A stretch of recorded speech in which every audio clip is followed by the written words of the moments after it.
vamos a estar hablando con la profesora Valdés de un tema que creo que es de capital importancia, no solamente para el Uruguay y su gente, sino para todo el continente latinoamericano, porque tiene que ver con el agua, ¿no? Así es. Porque hace poco, esta señora que es comandante en jefe de el departamento sur, digamos como ellos le llaman. La Roberts. Ahí está, la Roberts, habló de que venía por el agua. No solo por el agua, por el agua, por el litio, por todas las cositas que tenemos por acá. Ahí está. Bueno, entonces el Uruguay, como ustedes saben, está viviendo una crisis, ya a esta altura es sanitaria, porque el 40% de la población uruguaya padece de presión alta. Entonces, y no puede tomar esta agua que está hoy saliendo por las canillas, por el alto grado de sodio y de cloro que tiene, porque está tomando agua, el agua dulce, la poca que queda del río Santa Lucía, con la del río de la Plata, que es altísima en sal. Entonces, bueno, esta agua prácticamente, por ahora, para aquellos que no son muy delicados de la piel, sirve solamente para bañarse y para las otras cuestiones del baño, ¿no? Uh-huh. Ya está haciendo mella en los calefones en Uruguay. Está haciendo mella en algunas fábricas que trabajan mucho con el agua, pero creo que hay que decir una cosa anteriormente a esto. Dos cuestiones, y le doy la palabra. La primera, ¿es casualidad esto? No, no es casualidad. Acá tiene que ver con el modo de producción que tiene el Uruguay, ¿no?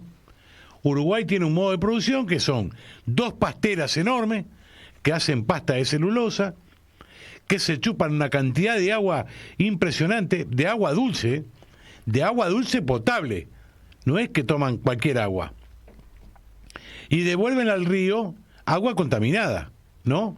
Que después hay que depurarla. Bueno, después están los grandes arrozales, ¿sí? Que también utilizan la misma agua. Están las plantaciones de eucaliptus, eso que chupan agua. Eso es terrible. Claro, bueno. Sí. Pero además está todo lo que tiene que ver con la soja, que también consume mucha agua y que larga muchos agrotóxicos, sobre todo al río Santa Lucía, que es de donde toma el agua la ciudad de Montevideo y los alrededores. Entonces, como ustedes verán, el panorama es recontra complicado. Y para decirlo en términos reales, no se depende de la lluvia. No depende de la lluvia. El año pasado nosotros lo dijimos en este programa, que el tema de la sequía iba a ser por 5 años por lo menos. Y ustedes saben, nosotros no vivimos del periodismo, no nos dedicamos todo el día a trabajar de esto, a investigar. Leemos, buscamos, y en aquel momento, cuando empezaron las grandes sequías, bueno, allí encontramos un especialista argentino que volvió a hacer noticia esta semana, casualmente el día sábado, donde dijo que seguramente no tendremos primavera, que la primavera sea salteada por un verano de forma violenta. Esto tiene que ver con el cambio del clima. Ahora, no lo queremos entender, los gobiernos se quieren hacer los nabos, no quieren invertir. Miren, les voy a contar una infidencia. Para este programa nosotros teníamos pactado poder traer al piso a Elsa Brusone, que a nuestro entender es la persona que más sabe sobre el tema del acuífero guaraní. Que más sabe, no solamente aquí en Argentina, sí, no solamente en Argentina, exactamente. Es una persona muy capaz. Hablo con ella por teléfono y me dice, ¿sabés que estoy estudiando el por qué Uruguay tiene este problema? Porque está lleno de agua dulce por donde lo mire. Le dije, pero Elsa, el gobierno no quiere poner una moneda.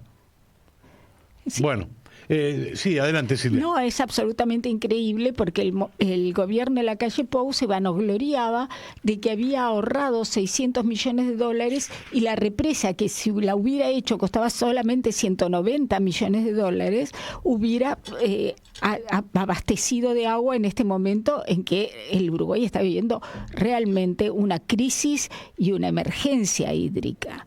las dos cosas.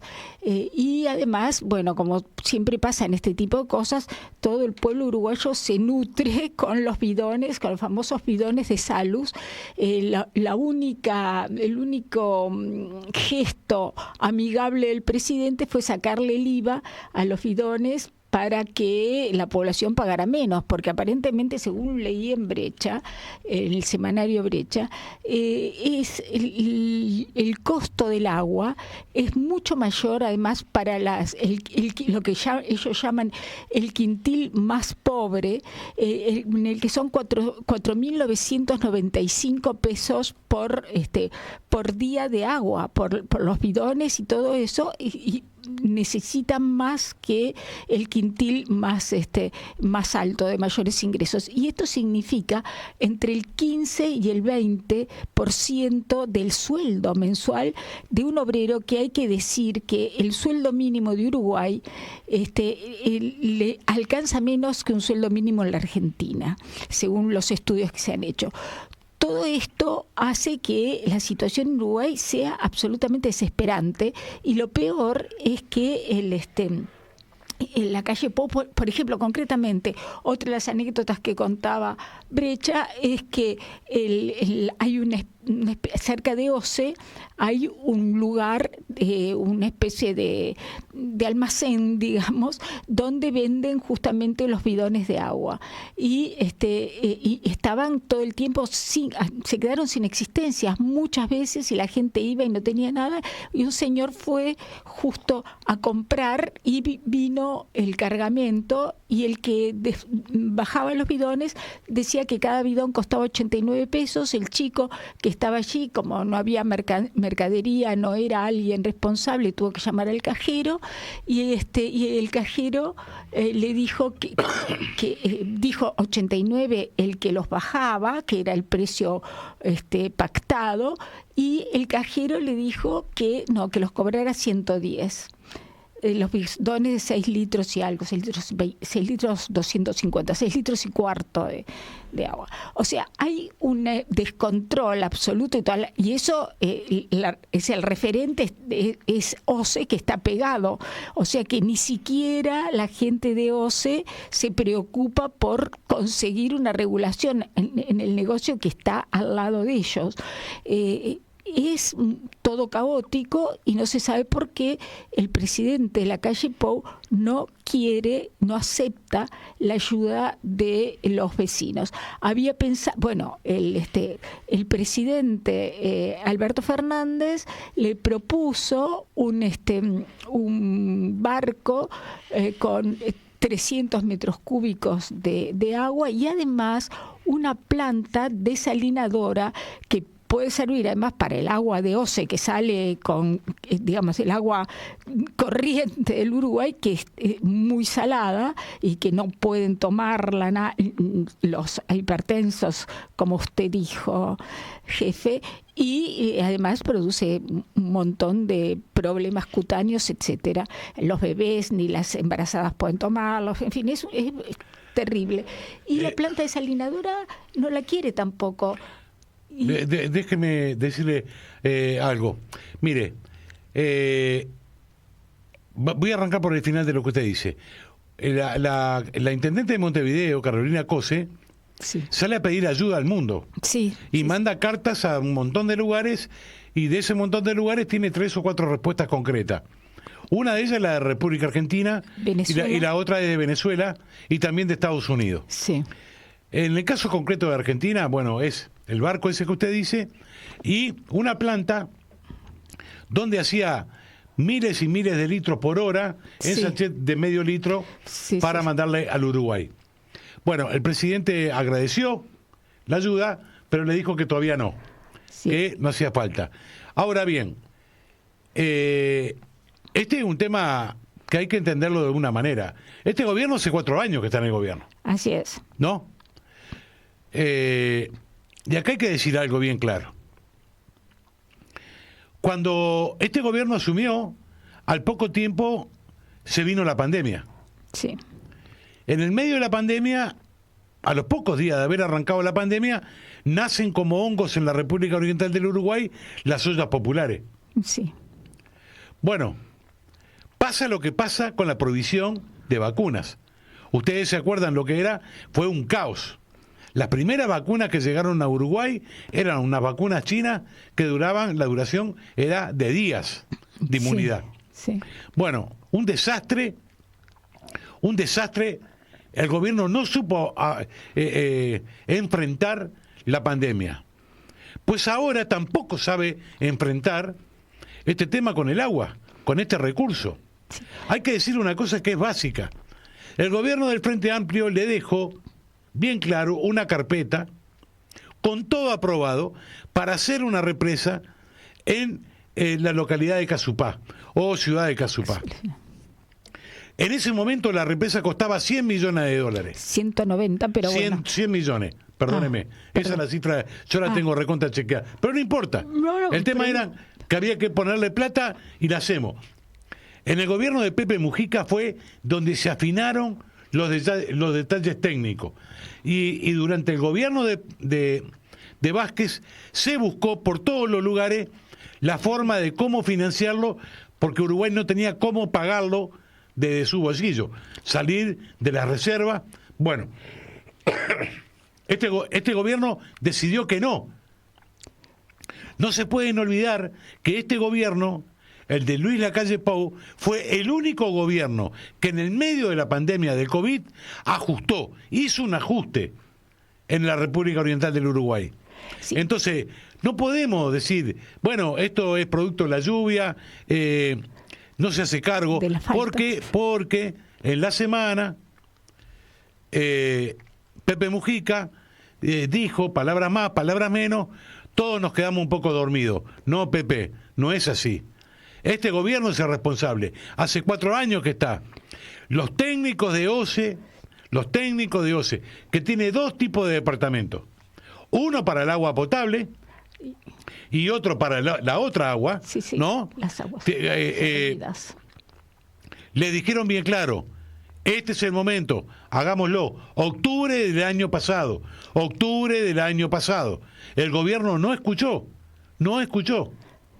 Bueno, pero lo más terrible era lo que yo comentaba recién, el hecho de que en ese mismo momento en que la represa de Casupá costaba 100, dice usted, yo había leído 190 millones de dólares, él se vanagloriaba de haber ahorrado 600 millones de dólares. ¿Pero para qué? No decía para qué, para la fuga, porque es absolutamente absurdo que un gobierno no haga obras para el pueblo. ¿Para qué quiere la plata, digamos, en un banco y nada más? Bueno, eso es totalmente ridículo, es el neoliberalismo más cerril y más absurdo que se pueda pedir. Seguramente la quieren para la plata, para la fuga, como pasó con el gobierno de Macri. Ahora vamos.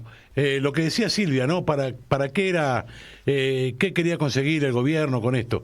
Bueno, en primer lugar hay que decir que es un gobierno totalmente neoliberal, es el herrerismo, juega la chique permanentemente. Ahora le acaba de hacer, bueno, están en la rendición de cuentas, el jueves que viene creo que es, la UDELAR, o sea, la Universidad de la República en el Uruguay, va al Parlamento a pelear por el presupuesto porque es un disparate, ¿no? Ya le había encajado una rebaja impresionante en la rendición de cuentas del año pasado. Este año continúa y aún más, con el papel que tuvo la UDELAR en el medio de la pandemia, ¿no?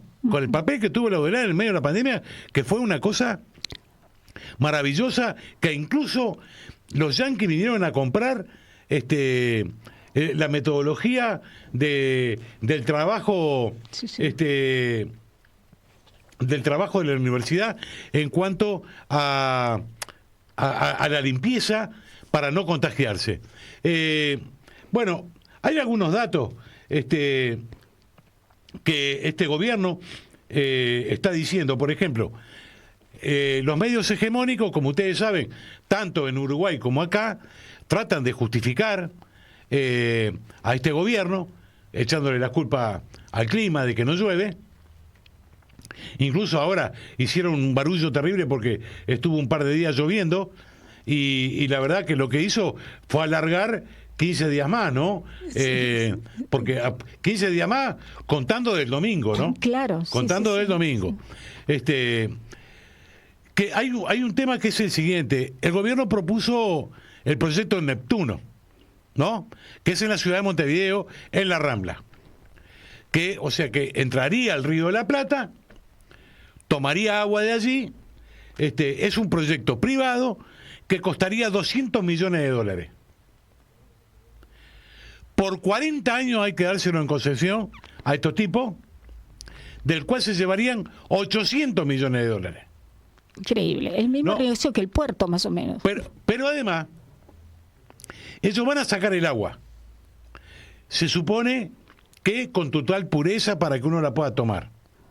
¿Esto qué resolvería? El 20% de la población de Montevideo, nada más. ¡Qué locura! Los obreros lo tienen que poner la OCE.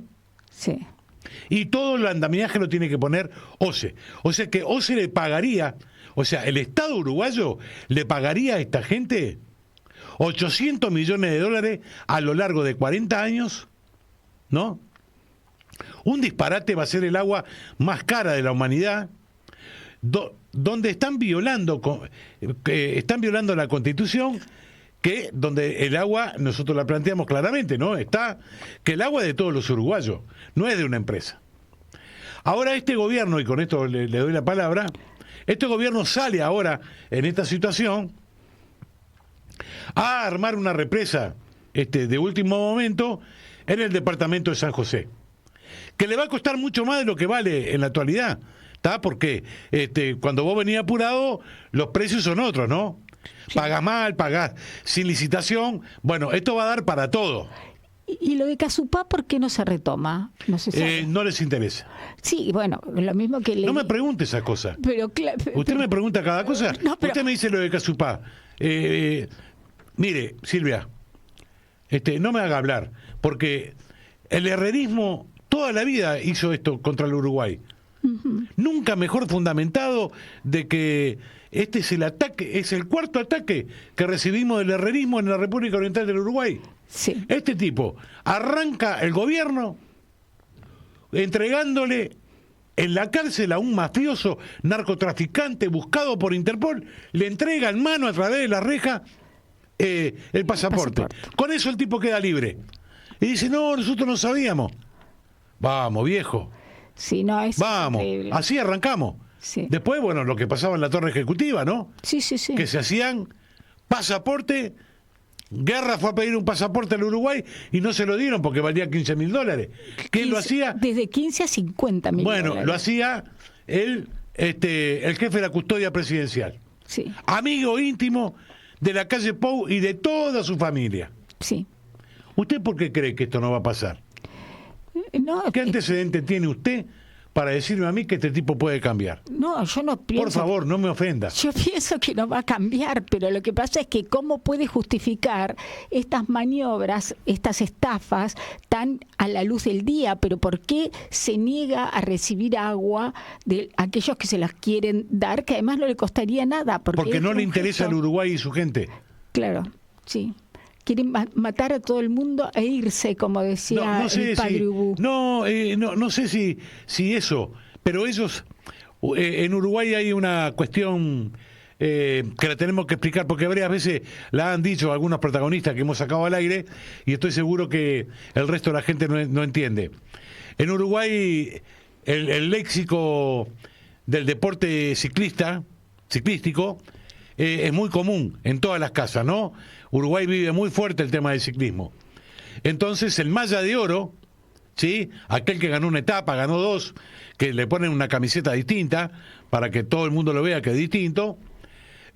Bueno, este presidente, este nefasto presidente, le llamó malla de oro a aquellos que son triunfadores en un tipo de sociedad como la que él está planteando, ¿no? Que no es otra que la teoría del derrame, que ya sabemos nosotros qué significa eso, que no derrama nunca para abajo, ¿no? Sí, al contrario, ¿está? Sí. Derrama para arriba, digamos. Entonces, él le llamó los malla de oro. ¿Quiénes son los malla de oro en Uruguay? Se lo podemos decir. Los ojeros, los dueños de los frigoríficos, que no son orientales, ¿eh? No son orientales. los ojeros, bueno, las pasteras, ¿sí? No son uruguayos, digamos, porque nosotros nos consideramos orientales porque somos, digamos, la banda oriental de las Provincias Unidas y aspiramos a la patria grande y a recomponer lo porque somos artiguistas. Exacto, porque somos artistas. Porque Artigas nunca fue uruguayo. Es verdad. En todo caso era argentino. Sí. En todo caso. Argentino no, porque no existía. Bueno, pero era Argentina existía, sí. Era de las Provincias Unidas. Sí, bueno, está. Sí, como bueno, provincia. El triunfalismo de Buenos Aires, la cuestión de... Nos siguen manejando desde ahí, ¿no? Claro, tengo un mensaje medio largo de Laura Huaco, que esperemos que esté bien, que se haya podido operar. Laura, te mandamos un beso enorme a nuestra compañera de Mar del Plata. Vamos a ver si podemos hacer una síntesis del mensaje de Laura. Lo voy a buscar porque tiene mucho que ver con esto. Pero muy dígame. Simplemente eso, que nos sentimos como muy hermanados. Hablando de esto, hay un libro muy interesante que salió en abril que se llama Laboratorio Uruguay, que es un ensayo de Silvia Neistat y María Eugenia Censoro, en que analiza el hermano de Silvia Neistat, es Ernesto, que vive en Uruguay, justamente Ernesto Neistat. Y es muy interesante lo que dice, sobre todo habla que en estos últimos tiempos, que las medidas que tomó durante sus 15 años de gobierno el Frente Amplio, que sirvieron para crear una matriz energética propia, que no dependiera de justamente del exterior con los molinos, en fin, una serie, y además medidas también para cuidar el medio ambiente. Y dice que lo que aportó la calle Pou para este es de abril el libro, todavía no había habido crisis hídrica, pero lo que aportó la calle Pou es crear un paraíso fiscal y han ido, no todos fueron ahora, pero los migrantes argentinos en Uruguay son 30.000. Y son sobre todo gente del agro y profesionales y también empresarios. No son migrantes como fuimos nosotros o como otros migrantes que son expulsados de sus países por el hambre o por la política, ¿no? Por el fascismo concretamente. Y también hay ahora a estos migrantes, hay muchos otros que cruzan este río color de león, como decía Rafael Alberti, que lo cruzan como Pepín Rodríguez Simón para con este gobierno poder estar a salvo de las legítimas, digamos, necesidades de que rinda cuenta de todo lo que hizo este mafioso durante el gobierno de Mauricio Macri. Entonces, el Uruguay ahora ha cambiado mucho. Durante 15 años del frente se cambió la matriz energética, trató de desacoplarse de la economía argentina y de la brasileña para crear una serie de emprendimientos como el emprendimiento del cannabis en todas sus, bueno, y muchos otros, ahora se ha transformado rápidamente. Yo no sé cómo logran estos gobiernos neoliberales y siniestros hundir los países que fueron construidos durante un tiempo mucho más largo y consiguieron un estatuto internacional interesante, y ellos destruyen todo en 3-4 años, dejan todo, dejan un pozo radioactivo donde había un país próspero. Bueno, permítame que lea un mensaje de Omar. Buenas tardes, compañeros. En Uruguay la gente que militábamos nos fuimos luchando contra nuestros mismos compañeros, que muchos hoy están sufriendo. Esperemos que aprendan. Un abrazo, compañeros. Abrazo enorme, Omar. Tengo otro mensaje.